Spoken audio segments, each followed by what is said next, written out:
بہت قتل ہونے لگی تو ان کے امام حسن کے پوتے نے اپنے بچوں سے کہا کہ عرب کے بہت سے گھوڑے خرید لو اور لے کے بصرے چلے جاؤ اور پھر کشتی میں بیٹھ کے ہندوستان چلے جانا اور گھوڑے بیچنے ہندوستان چلے جانا۔ تو عبداللہ شہبازی گھوڑے بیچنے یہاں آئے تھے۔ اگر یہ نہ کرتے تو گلے کٹ رہے تھے، شہزاد سے گلے کٹے، ہسٹری پڑھ لی۔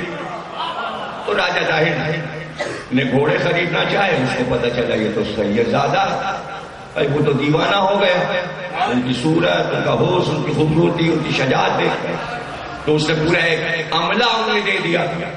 تو وہ شکار کھیلا کرتے تھے سندھ کے تمام جنگلوں میں۔ اب یہ محمد بن قاسم جو آیا تو اس نے دیکھا کہ پورا کارواں جا رہا ہے تلواریں لیے ہوئے، کہ بھائی اتنی شان سے کون ہے مسلمان جو ہم سے پہلے یہاں بادشاہ کی شان سے نکل؟ ان کا یہ امام حسن کا پوتا ہے عبداللہ۔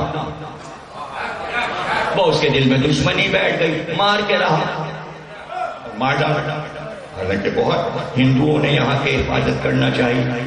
آج وہ قبر بنی ہوئی، اس قبر سے جا کے پوچھئے کہ عبداللہ شہبازی تمہیں ہندوؤں نے مارا کہ مسلمانوں نے مارا؟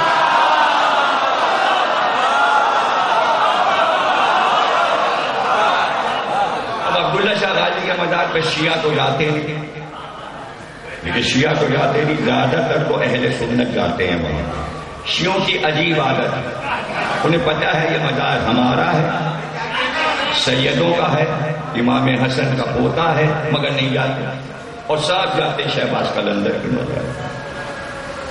وہاں کیوں نہیں جاتے؟ اب یہ ان کی ادائیں ہیں شیعوں کی، میں کیا کہوں؟ یہ وہاں جاتے ہیں اس روضے پہ جہاں انہیں ماتم کی اجازت ہوتی ہے۔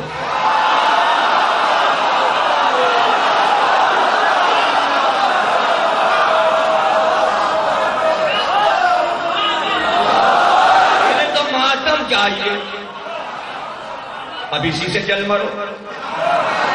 ابھی کہاں کہاں حسد ہوگا، کہاں کہاں جلن ہوگی۔ تو سوچنے کی بات ہے کہ یہ